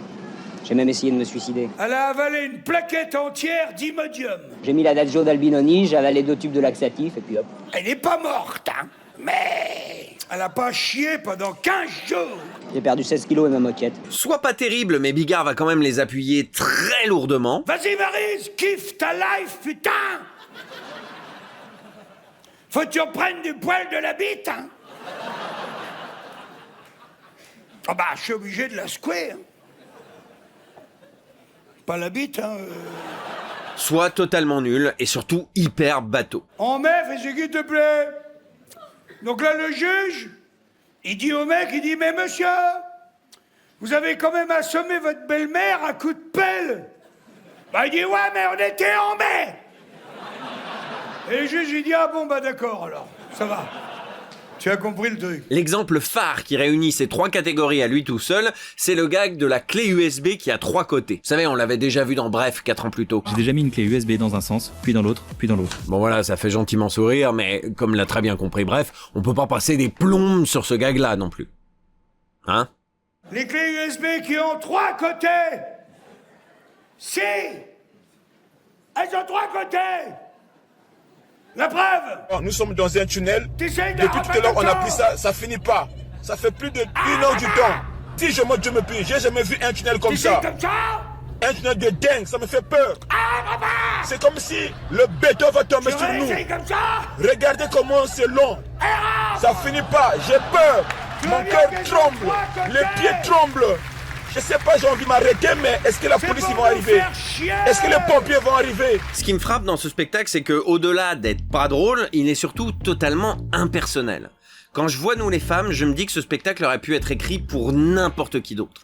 Alors que tous les autres spectacles de Jean-Marie, bons comme mauvais, étaient tous à 100% du pur Bigard, même avec des co-auteurs. Par exemple, Pierre Palmade, qui a écrit le fameux sketch de la chauve-souris. Eh bien, je ne l'imagine pas interprété par quelqu'un d'autre que Jean-Marie. Pourtant, Pierre Palmade, il a été auteur pour plein de gens, hein, Muriel Robin, Mimi Mati, lui-même. Mais autant la photo de mariage pourrait éventuellement être interprétée par Muriel Robin, autant la chauve-souris, je peux vraiment pas imaginer quelqu'un d'autre que Bigard le jouer. Bon, mais admettons. Le lâcher de salope aussi, les expressions aussi, la valise RTL, et même des trucs assez mauvais de Mon Psy va mieux, tous ces sketchs sont du 100% pur Jean-Marie Bigard. Nous les femmes n'a rien de Bigard dans son ADN. Il y a des petites blagues et des jeux de mots qu'on aurait pu entendre dans n'importe quel mauvais stand-up. Je dis bien une fois de temps en temps. Ma rondelle ne fait pas le printemps, ok? Ah bah moi je suis comme elle, hein, pareil, ma rondelle ne fait pas le printemps, hein. Souviens-toi, ta rondelle ne fait pas le printemps. Tout bêtement, on a joué au tennis de table avec notre bite. C'est donc du pénis de table. Là je voudrais bien savoir, c'est qui le pervers qui a inventé les sacs qui s'ouvrent pas? Il y a un truc qui m'a toujours énervé. Dans le métro. C'est pas un truc de ouf dans le métro? J'ai un petit peu déglingué ta bagnole. Et aussi ta femme. Qui veut la fin? La fin! Alors là, l'autre, il est emmerdé, il dit à moitié pardonné. Bon, pour ma femme, ça va, mais pour la bagnole, tu fais chier, Puis ce spectacle, il a pas la même énergie que les spectacles précédents. Jean-Marie y apparaît extrêmement fatigué. En 5 ans, il a l'air d'avoir pris 20 ans dans la gueule. Il est tout le temps essoufflé, paniqué, il semble perdu assez régulièrement. Et pourtant, peut-être pour essayer de faire sien ces textes très impersonnels, pour essayer de les faire vivre, il ne cesse jamais de hurler. Faut pas toucher à la voiture de monsieur! Ce spectacle, c'est sans doute l'apogée du Bigard qui gueule, qui grimace et qui marmonne, et pour qui la qualité des textes semble ne plus avoir aucune importance. Non mais faut les enfermer avant qu'ils fassent du mal! Je suis très énervé alors que va fermer ta gueule et que va m'écouter! Tu te récures toute la gamelle, y'a rien! Eh ben il est là le Viking! Qu'est-ce que je fais? Je chie! Il gueule par la vitre! Bon sang! Il y avait un petit frémissement! On en parle! Il y avait pas de frémissement! Vous croyez que je suis content? T'avais rien senti, espèce d'enculé! Ça va être 100%! Ça va allumer la petite gueule de terre! Je lui dis, bah déjà, toi... Tu fermes ta gueule! Jean-Marie semble penser dans ce spectacle qu'il suffit de vociférer pour faire rire le public. Et quand ça marche pas, il vocifère encore plus, et ça donne des séquences qui sont purement cauchemardesques. J'ai jamais vu au-dessus! Jamais! Et moi? Je veux savoir! C'est qui? C'est qui? C'est qui? Cela dit, j'aimerais quand même apporter une précision sur ce spectacle. Même si les représentations ont commencé en 2015, cette captation elle a été faite en 2017. Et je pense que c'est quelque chose qu'il faut considérer. Parce que le 14 août 2016, alors qu'il était en représentation à Florac, Jean-Marie a fait un malaise sur scène. Il a été hospitalisé et on lui a diagnostiqué à son tour une septicémie qu'il aurait contractée au cours d'une opération dentaire. J'ai commencé à m'enliser, les vannes passaient de moins en moins bien. Et il y a un moment, je me suis tourné vers la coulisse. Je l'ai regardé et là, je me suis dit, c'est trop loin. J'y arriverai pas. Jusque-là. Je n'aurai pas le temps d'aller me cacher pour tomber. Une septicémie qui l'a grandement affaibli. C'est pour ça, j'ai été très dur avec nous les femmes, mais la captation, elle a été faite après ce malaise. Et je me dis qu'une captation de 2015, même avec les mêmes textes affligeants, aurait peut-être dégagé une énergie un peu plus proche de celle de numéro 9. Cet accident de 2016 va l'obliger à ralentir un peu le rythme de ses représentations et le pousser à s'installer plus durablement sur les plateaux médiatiques, que ce soit la radio avec les grosses têtes ou la télévision avec Touche pas à mon poste. Il avait déjà une grosse réputation de blagueur, faute de pouvoir faire des spectacles, il va faire des blagues. Jean-Marie va donc devenir le monsieur blague du PAF. Et dans le pire sens du terme. À chaque fois qu'on l'invitera quelque part, on lui demandera de raconter une blague. À chacune de ses apparitions, il en profitera pour glisser une blague. Même quand on l'appelle pour faire un rôle au cinéma, ce qu'on lui demande à l'écran, c'est de faire une blague. Allez, au hasard. C'est le gars, il dit à son pote, tiens, ce week-end, j'ai été à Lourdes avec ma femme. Et tu dis alors? Il dit alors, il n'y a pas eu de miracle, hein, je suis rentré avec elle. Hein. Ça en est à un point où il édite plus que des blagues. Alors que dans les années 2000, il faisait des disques, des BD, des DVD, du théâtre, des livres de photomontage, des voix dans des parcs d'attractions et des pins, dans les années 2010, Jean-Marie va juste vendre des blagues au kilo. Et c'est pas une expression, il a vraiment sorti une boîte remplie de blagues en forme de poids de 1 kg et qui s'appelle littéralement 1 kg de blagues de Bigard. Donc vraiment son seul commerce, c'était des barres de rire. Et là encore, c'est pas une expression puisqu'il a sorti une boîte remplie de blagues en forme de mètre-heure et qui s'appelle littéralement. C'est d'autant plus gênant que c'est pas des blagues à lui, c'est des blagues qu'il a piquées à droite à gauche. Alors bon, il n'y a pas de droit d'auteur sur les blagues, c'est de la culture commune. Je suis pas en train de dire qu'il faut appeler Copy Comic pour ça. Mais par contre, ça veut dire que les seuls produits vendus dans le commerce estampillés Bigard, ils ont rien de Bigard dans leur ADN. Après avoir un petit peu récupéré, Bigard va monter en 2018 un nouveau spectacle. Il était une fois Jean-Marie Bigard, le spectacle de ma vie. Ça s'arrange pas son ego, Un spectacle dont la première représentation a été filmée et diffusée en direct sur Paris Première, mais qui n'a jamais été commercialisé ou rediffusé depuis, et qui est donc officiellement devenu un lost media. Bon, cela dit, je pense pas qu'on perde grand chose, parce que de ce que j'ai compris, c'est encore un spectacle best-of où il parle de lui entre ses vieux sketchs. Jamais de vieux sketchs. C'est la règle de la maison, hein. Je vais pas repayer les gens pour la même chose, moi, ok?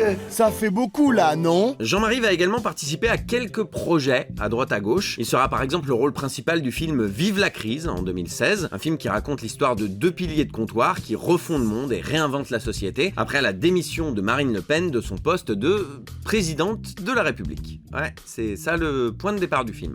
Bon, c'est un film un peu populiste et creux, en mode on refait le monde une bière dans la main, qui dit un peu vainement que le monde y tourne pas rond, si on écoutait un peu plus le français moyen, et ben peut-être qu'on réinventerait une meilleure société, et notamment les outsiders que le système a rejetés. C'est peut-être pour ça d'ailleurs qu'on a proposé ce rôle-là à Jean-Marie Bigard. Dans le même registre, on lui confie aussi en 2019 le rôle principal de Dernier tour de piste, avec Patrice Laffont. C'est une pièce de théâtre qui raconte l'histoire de comédiens à la retraite dans un EHPAD qui doivent affronter un méchant dirigeant de multinationales qui détournent l'argent des pensions des retraités et les subventions régionales. Là encore, on est dans un mood la société va de travers, les élites au pouvoir méprisent le français moyen, notamment les vieux retraités qui sont perçus comme inutiles. Si seulement on les écoutait un petit peu plus, on inventerait un monde meilleur.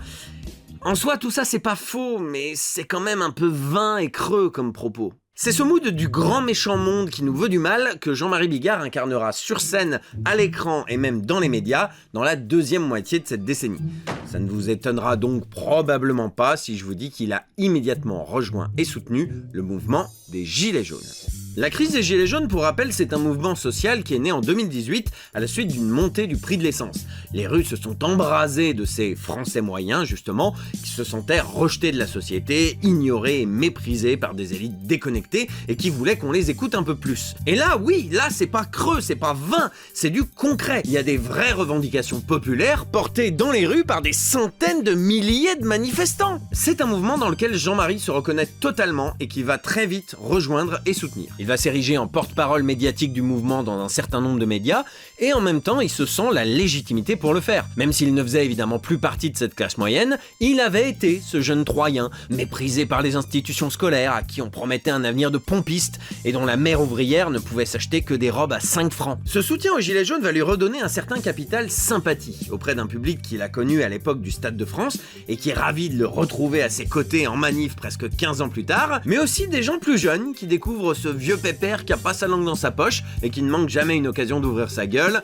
de se mettre en colère, même si c'est parfois un petit peu grotesque. Tu me dis qu'il ignore pas? Si, il ignore. La preuve, c'est que quand le mouvement prend de l'ampleur, il donne 100 balles. Bon, je vous une préfère, miette de pain. Je te préfère vraiment comme humoriste que comme, eh ben, que bien comme sûr. poli. Comment t'as dit poli? Est-ce que vous pensez de coucher ensemble pour s'adorer? Ah bon, merde. C'est à ce moment-là qu'il va refaire quelques vidéos sur internet. Alors il va en faire chez lui pour ses réseaux sociaux, mais il va aussi apparaître ponctuellement chez certains youtubeurs, notamment l'Inquiétéracide avec qui il va passer le test de pureté de Griffort, tout en prenant soin évidemment de raconter quelques blagues. C'est Gilbert Montagnier qui rentre dans un bar, puis dans une chaise, puis dans une table. Ça me fait énormément rire. On recommence à parler de Jean-Marie Bigard, à lui donner la parole, à lui témoigner de l'affection, et ça va un peu l'enivrer. Et cette petite remontée de popularité, Bigard va en faire une pente savonneuse et va accumuler les conneries sans interruption. Car si 2019 était l'année des Gilets jaunes, 2020 sera l'année du Covid. Les décideurs! Ça te va, les décideurs? Mais peut-être que j'en ai rien à branler qu'il y en ait 2 sur 100 millions, mais c'est eux qui décident. Donc je te parle des décideurs. Avec le temps, Jean-Marie avait réussi petit à petit à faire taire son côté conspi. Il avait arrêté ses vidéos malaisantes, il avait arrêté d'en parler dans les médias, et il avait compris, je pense, que c'était dans son propre intérêt de fermer sa gueule. Mais chasser le complotiste, et il revient au galop. Les laboratoires veulent absolument qu'il n'y ait pas de traitement pour ce Covid. Donc on laisse mourir les gens volontairement. Jean-Marie va plonger la tête la première dans la sphère des complotistes du Covid. Et il a d'autant plus de temps pour le faire que le confinement a provoqué l'annulation totale de la nouvelle tournée qu'il était en train de préparer. Ça évidemment, ça va nourrir une nouvelle fois le seum de Jean-Marie Bigard. Et quand Jean-Marie Bigard a le seum, eh ben il se met en colère. Comment je serais pas en colère? On nous prend pour des cons, on nous manipule, on fait crever. Nos commerces ont détruit l'industrie mondiale. Pourquoi? À qui profite le crime? Au cours de cette crise sanitaire qui, il est vrai, n'a pas été dignement gérée par les autorités, Bigard va être de tous les combats des conspirationnistes du Covid. Il est évidemment convaincu de l'efficacité de l'hydroxychloroquine et indigné qu'on en restreigne l'utilisation. Il y avait juste 2 milliards de personnes qui utilisent l'hydroxychloroquine depuis 70 ans. Il est scandalisé par ce vaccin rendu obligatoire alors qu'on sait même pas ce qu'il y a dedans. Je vais guérir tout seul avec mon corps et mes anticorps. Tu veux pas te faire vacciner ? Tu veux la mort de l'humanité ?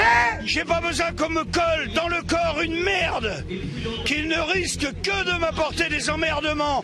Et ça n'est pas vrai qu'elle protège. Il est en guerre contre le pass sanitaire, indispensable à la circulation et qu'il compare à... Quand je lis dans le journal que les gens qui ne sont pas vaccinés seront défavorisés, comment on peut dire un truc pareil ? Et pourquoi il nous collerait pas une étoile jaune pour qu'on soit repéré plus facilement ? Et évidemment, il est en colère contre les scientifiques. Lui qui les a pourtant régulièrement convoqués dans ses spectacles, lui qui réclamait leur expertise pour rouvrir une enquête sur le 11 septembre, il les considère maintenant comme des traîtres en qui il n'a plus confiance. Et les comités scientifiques sont aux ordres de l'industrie pharmaceutique. Il n'y a plus que vous qui ne le savez pas. Quand un homme politique vient te dire que le conseil scientifique a décidé que...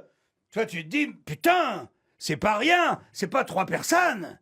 C'est une majorité de gens qui décident. Bien sûr qu'ils veulent gagner, eux, 100 milliards de plus chaque année. Qu'est-ce qu'on veut, c'est être soigné. Ce qu'ils veulent, eux, c'est gagner du fric, c'est pas soigner les gens. Ces gens-là sont aux ordres. Ils sont aux ordres du pognon. Jean-Marie, oui. Vous avez une rage incroyable. Ouais, je suis enragé, on nous prend pour des cons. On nous manipule, on organise une dictature chez nous. Comment je serais pas en colère ? Mais la source de tous ces malheurs, c'est évidemment Agnès Buzyn, contre qui la haine et les insultes de Jean-Marie vont atteindre des niveaux abjects. Il faut absolument bloquer l'hydroxychloroquine. Ils n'ont qu'une idée en tête. Agnès Buzyn est complice de ça. Elle est très emmerdée, Agnès Buzyn, quand on lui pose des questions, tu sais, à l'Assemblée. Quand on l'a questionnée, on voit bien, elle croise, elle décroise les jambes, elle sait plus où se mettre. Alors, si t'es pas en charge des stocks, Agnès Buzyn, eh ben, c'est qui ? C'est mon charcutier ? Il faut quand même avoir un principe de précaution, Agnès Buzyn. Quand même, Agnès Buzyn qui est maintenant protégée en Suisse. Monsieur Bigard m'a menacé de mort en public. Il a de la chance que je n'ai pas porté plainte. Cette femme a du sang sur les mains. Et Olivier Véran aussi. Et un jour, ils le paieront. Je n'ai pas pu porter plainte. En réalité, j'aurais fait que ça. Toi, tu penses que cette connasse, pardon, ne va pas payer ses crimes. Espèce de grosse connasse. Crève. Il y en a encore des séquelles 5 ans après. Je reçois tous les jours des dizaines et des dizaines de messages sur Twitter. Il ne faut pas souhaiter le mal aux autres, donc non. Je ne leur souhaite pas de mal, je leur dis d'aller se faire enculer. Qu'est-ce que ça fait avancer dans le débat, en fait ? Est-ce que ça fait Que avancer ceux qui ont des couilles les sortent. Cette prise de position, elle va radicalement diviser son public, qui s'était déjà bien dispersé après la fameuse blague pour laquelle le CSA a été saisi, une blague mettant en scène un viol. Il la claque sur son bureau, il défouraille, il l'attrape par les hanches et il l'encule à sec. Et là, il fait il dit voilà, ça c'est une déchirure. On ne cautionne pas du tout cette blague, voilà, je voulais le dire. On ne cautionne pas du tout cette blague. Jean-Marie, pourquoi t'as fait ça ? Ça m'est venu comme ça. Franchement, quand même Cyril Hanouna ne cautionne pas ta blague, c'est vraiment que t'es allé trop loin. Jean-Marie est clivant, comme on dit dans les médias. Certains qui lui avaient accordé le bénéfice du doute au moment des Gilets jaunes finissent déçus de cet humoriste déchu qui semble avoir besoin de ça pour exister. Il y a des gens qui le méprisent mais qui louent malgré tout ses prises de parole, trop contents d'avoir un représentant qu'on écoute. Et ceux-là, auxquels s'ajoutent les fans acharnés et conquis, vont le convaincre que oui, il a raison, qu'il a le soutien du peuple tout entier, car après tout, il a rempli le Stade de France. Il a été le comique préféré des Français. Bah oui, mais... l'est-il toujours ? En 2020, Jean-Marie sort des masques « Allez tous vous faire enculer », un slogan qu'il avait déjà imprimé sur des t-shirts quelques années avant. Des t-shirts qui, s'ils sont clairement de mauvais goût, me font un peu rire, je l'avoue. D'ailleurs, je suis pas le seul, puisque apparemment ils se vendent très bien et sont régulièrement réimprimés. Jean-Marie bénéficie encore à ce moment-là d'une bonne cote de popularité. On continue de louer ses prises de parole, lui qui dit tout haut ce que les gens pensent tout bas, et Jean-Marie se dit qu'il pourrait peut-être devenir président de la République. Ouais, non, mais là, son ego, il s'est tapé un freestyle. Hein. La première vidéo que j'ai faite au président a fait 8 millions de vues. C'est énormissime. Donc, quand un mec pèse 8 millions de personnes et qui représente le peuple un peu en colère, eh ben, on l'appelle. C'est donc le 27 mai 2021 qu'il évoque pour la première fois sa volonté d'être candidat à l'élection présidentielle de 2022. Ça pourrait, si ça pouvait aider au peuple à avoir une voix sincère qui ne ferait partie d'aucun parti politique, oui, ça pourrait me tenter. Alors tout le monde va essayer de le convaincre que c'est une connerie, parce que c'en est une, et finalement Jean-Marie se retire le 29 septembre. Alors je fais une annonce officielle. Pam, pam, pam, pam, pam, pam, pam, pam. Je fais la Marseillaise tout seul. Française. C'est un scoop, je vous le dis aujourd'hui, je me retire officiellement de cette candidature. On m'a fait un sondage, si tu veux, qui me donnait 13% d'intention de vote. C'était absolument énorme. Donc ça a chauffé un poil mon ego. Je suis convaincu par tous mes amis que je serai beaucoup plus efficace et certainement beaucoup plus dangereux d'ailleurs pour tous ces gens-là en étant drôle plutôt que en colère. C'est con parce qu'il y avait plein de super propositions, genre la réouverture des maisons closes. Je crois que c'était à peu près la seule proposition.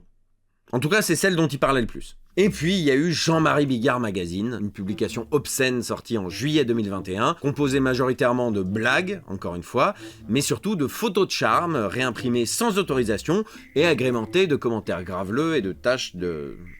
Ouais, voilà quoi. Le bon goût de la France, leçon numéro 7 250 000. Ça, vous en avez peut-être entendu parler. Ça a fait un petit peu de bruit parce que dans les photos du magazine, il y avait des photos privées de Jennifer Lawrence qui avaient leaké sur internet quelques mois auparavant. Et oui, Jean-Marie les a imprimées sans vergogne pour les vendre. Contre de l'argent. Alors il a été poursuivi pour ça par Jennifer Lawrence et il a été condamné à une amende de 20 000 €. Mais surtout, cette plaisanterie totalement indigne, elle a pas fait rire grand monde, même dans son public. La réalité, c'est que Jean-Marie n'est pas aussi populaire qu'il le croit. Il s'est fait désavouer à la fois par les anti-vax lorsqu'il a dû céder et imposer le pass sanitaire à ses spectacles, et par les gilets jaunes lorsqu'il s'est désolidarisé de Jérôme Rodriguez, une figure importante du mouvement qui avait comparé le syndicat de police Alliance à des nazis après une vague de violences policières. Les propos inacceptables de Jérôme Rodriguez, les flics sont des nazis, ça c'est pas supportable. Donc moi j'ai dit, je ne peux pas marcher à côté d'un mec qui dit ça. Je me suis dissocié de Jérôme Rodriguez, mais pas des gilets jaunes, bien évidemment. Les gars, qu'est-ce que t'as pas honte de t'apprendre à Jérôme?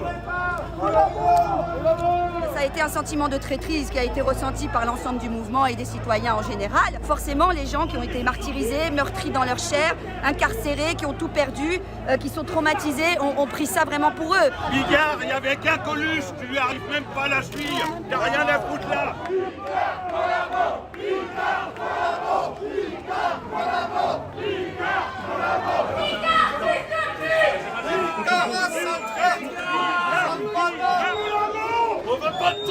Ses coups de sang médiatiques passent de colère salvatrice à délire grotesque et consternant, et il redevient, 10 ans après ses premières vidéos, la risée du web. Et ces moments de fureur, accompagnés de la remise en lumière du florilège, vont faire réapparaître des parodies, des détournements, des remixes, que vous connaissez déjà sûrement pour la plupart. Complotiste, hein? Théorie du complot, brûlé, hein? Sur le bûcher. Attendez! Mais qui êtes-vous? C'est Jean-Marie Bigard, ma couillasse. Tu veux me sucer ou tu veux que je t'encule? Salope! Là, le gars, hop, il met du Doliprane sur sa queue, il la regarde et il dit bon, avalez mon suppôt! Il prend l'alien, il y baisse son futal, schlac, et là il l'encule! Là! S'il fait une imitation de Bigard comme t'as fait, j'explose. Rajoute un P devant le mot route. À quoi les gauchos, ça vous fait chier? Alors ça te fait chier le zadiste? Alors oui, factuellement, Jean-Marie Bigard fait rire, mais pas de la bonne façon. Les moqueurs, ça remplit pas les salles. Et le 2 septembre 2021, sa représentation à Trélissac, 7300 habitants, tu mets 7 Trélissac dans le Stade de France, est annulée. La presse en a parlé un petit peu à cause de l'ampleur de l'échec. Sur les 400 billets mis en vente, il n'en a vendu que 29. Et le spectacle a été remplacé par un loto, pour lequel cette fois-ci, toutes les places ont été vendues. Alors ça vous fait rire, ça? Ah, tout le monde est dépouillé. Ma déchéance vous fait rire. Merci, hein. Putain. C'est moche, c'est humiliant, mais c'est tout sauf étonnant. Jean-Marie a merdé. Il a merdé de A à Z. Et malgré toute l'affection qu'il me reste à son égard, il peut s'en prendre qu'à lui-même. Parce qu'aujourd'hui, c'est ça qu'on retient de Jean-Marie Bigard. Un blagueur obscène, misogyne, complotiste, vaniteux, incapable de se remettre en question, qui vocifère et qui hurle en permanence des conneries à qui veut bien les entendre. Lui qui pendant des années s'est démené pour prouver à la presse culturelle qu'il n'était pas un crétin analphabète, il est devenu aujourd'hui le fou du bus. Je vais t'expliquer des trucs. Le pire de tous les péchés, c'est l'envie. L'envie, c'est que tu n'as pas envie que l'autre possède ce qu'il est. Hein? Qu'il soit le seul humoriste au monde à avoir fait rire 52 000 personnes. Attendez, c'est quoi? C'est ça, un bouquin de qui? Un bouquin de Jean-Marie Bigard! Cette colère, cette rage incroyable qu'il transformait jadis en performance comique et en énergie positive sur scène, aujourd'hui, elle prend la forme de la rancune, de l'amertume et de la violence. Et ça, on peut le percevoir dans les titres de ces 2 derniers spectacles solo qui n'ont même pas eu droit à des captations, Paroles de complotistes et J'arrête les conneries. Le titre, c'est Laurent Ruquier qui me l'a donné, il m'a dit je te conseille J'arrête les conneries. Et j'ai trouvé que c'était vraiment pas mal, hein, parce que c'est faux déjà. Comment ça, c'est faux? Il y a toujours des conneries? Non, mais parce que, bien sûr. J'ai failli aller le voir, ce spectacle. Quand je préparais cette vidéo, j'ai vu qu'il le jouait pour la dernière fois le 1er mars à Auxerre, et j'ai hésité, j'avoue, à saisir cette dernière occasion de voir Jean-Marie sur scène. Et puis je me suis dit, Hugo, tu as vu son dernier spectacle, ses dernières interventions, tu as vu ce qu'il dit, ce qu'il fait aujourd'hui. Est-ce que tu veux vraiment dépenser de l'argent dans des billets de spectacle, des billets de train et un hébergement sur place, tout ça pour être sûr et certain qu'il n'y a plus rien à sauver ? Pour te confirmer ce que tu sais déjà, à savoir que Bigard n'est plus que l'ombre de lui-même ? Même s'il a officiellement pris sa retraite de la scène, Jean-Marie continue de dire de la merde à droite à gauche. Mais surtout à droite. En plus de s'afficher régulièrement avec des vidéastes d'extrême droite, il soutient publiquement Dieudonné et a même failli faire un spectacle avec lui, foutu pour foutu, que Dieudonné finira par faire tout seul. Je devais me trouver ce soir en présence de mon ami Jean-Marie Bigard pour une... Ouais, voilà, vous avez compris. D'ailleurs, il n'est pas hyper compatissant avec Bigard sur le sujet. Ils lui ont dit non, va pas faire un duo avec Dieudonné, t'es dingue, c'est un suicide pour ta carrière. À 70 ans, de quelle carrière tu me parles? Ce qui a été pour moi le dernier clou du cercueil de l'espoir que j'avais de sauver Jean-Marie Bigard, c'est cette interview de Seconde Zone où il explique qu'entre Mélenchon et Bardella, il votera Jordan Bardella. Aucun doute, je vote Jordan Bardella. Rassemblement national qui redevient tout à fait légitime, si tu veux. Sa fille a tellement fait oublier son père. Donc là aussi, c'est le pardon. Et je pense que s'il y a une rupture à espérer quelque part, elle viendra certainement de là. Comme tant d'autres, il est visiblement conquis par le nouveau visage du Rassemblement national. Lui qui pourtant avait des positions antiracistes dans ses spectacles. Lui qui a animé la fête de l'UMA en 2001. Lui qui a même écrit en 1993 une chanson baptisée « Le tango des fachos ». Croyez pas qu'il suffit de coller des affiches dans tout son quartier et aux meetings électoraux de se tenir tout près du drapeau. Mais faut exciter l'opinion à chaque fois qu'elle se met en colère et bien lui dire qu'elle a raison pour mieux lui mettre par derrière. C'est pas facile. La richesse naît de la diversité, jamais de l'uniformité. C'est ce qu'il faudra expliquer à Jean-Marie Le Pen. C'est du boulot. On est plus proche génétiquement d'une Africaine ou d'un Chinois que de son voisin de palier qui est aussi blanc que nous, si jamais on est blanc. Et alors ça fait chier tous les enculés de la Terre. Mais il fallait le dire. Yes. C'est pas facile d'être un facho. Ah bah non, vous votez qui? Sans aucun doute, je vote Jordan Bardella. Tango, c'est pas facile, c'est du boulot. C'est pas facile d'être un facho. Tango. Maintenant que je vous ai raconté la vie et la carrière de Jean-Marie Bigard, il vous reste peut-être une dernière question en tête.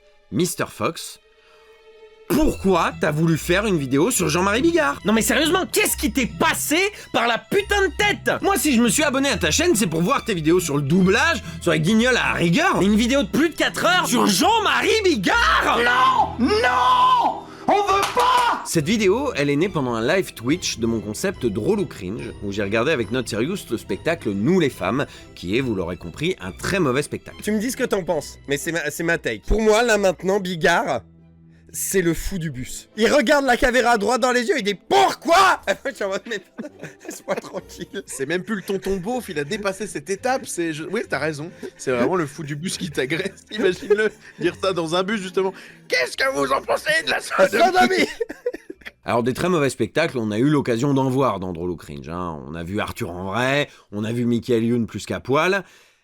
Mais Jean-Marie Bigard ne m'a pas fait le même effet. Devant le spectacle d'Arthur, j'étais consterné et je me suis demandé comment un animateur télé avait pu concrétiser son petit caprice de faire de la scène sans qu'à aucun moment personne dans son entourage ne lui dise « Fais attention quand même, t'es pas drôle, du tout ». Devant le spectacle de Michael Youn, j'étais en colère, j'étais scandalisé. Je comprenais pas comment on avait pu laisser un animateur télé plagier des sketchs d'humoristes pourtant ultra connus et comment personne n'avait émis d'objection à ce qu'il agresse sur scène une spectatrice et que ce soit immortalisé et commercialisé en vidéo. Devant le spectacle Nous les femmes, le sentiment qui prédominait, c'était la pitié. J'y vais tous les dimanches, mesdames et messieurs. Et tu sais pourquoi? Laissez-le se démerder. Ah, la pitié.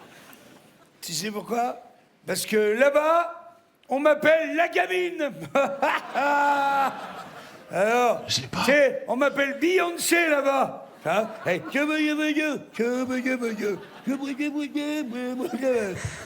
Il a rien. Jean-Marie Bigard me faisait de la peine. Parce que je savais, comme vous savez peut-être maintenant, quel humoriste il a été, et parce que je savais qu'il pouvait faire beaucoup mieux. Ce que je vois dans Nous les femmes, c'est un immense gâchis. Ce soir-là, quand j'ai expliqué à Not Serious que ses premiers spectacles étaient très drôles, il était assez incrédule. Et c'est vrai que quand on regarde la fin de sa carrière, on peut se demander comment il a fait pour être sacré comique préféré des Français. Pour pouvoir répondre à cette question autrement qu'en disant bêtement « Bah, parce que les gens, ils sont trop débiles », il faut plus seulement raconter Jean-Marie Bigard. Il faut aussi l'expliquer, l'analyser, le décortiquer.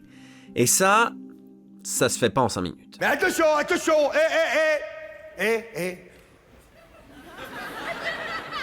J'ai pas fini. Hein. Attention. Alors pour l'instant, on va se laisser sur ce grand point d'interrogation qui trouvera ses réponses dans la 3e partie de cette vidéo. Pensez bien à vous abonner pour ne pas en manquer la sortie, à soutenir mon travail et celui de Alice Rage qui a brodé rien que pour cette vidéo le joli motif de cette chemise. Partagez, commentez, boostez cette vidéo, buvez du Oli. Et puis rendez-vous très bientôt pour la suite. Un poil de cul sur ma savonnette et ça pollue toute ma planète.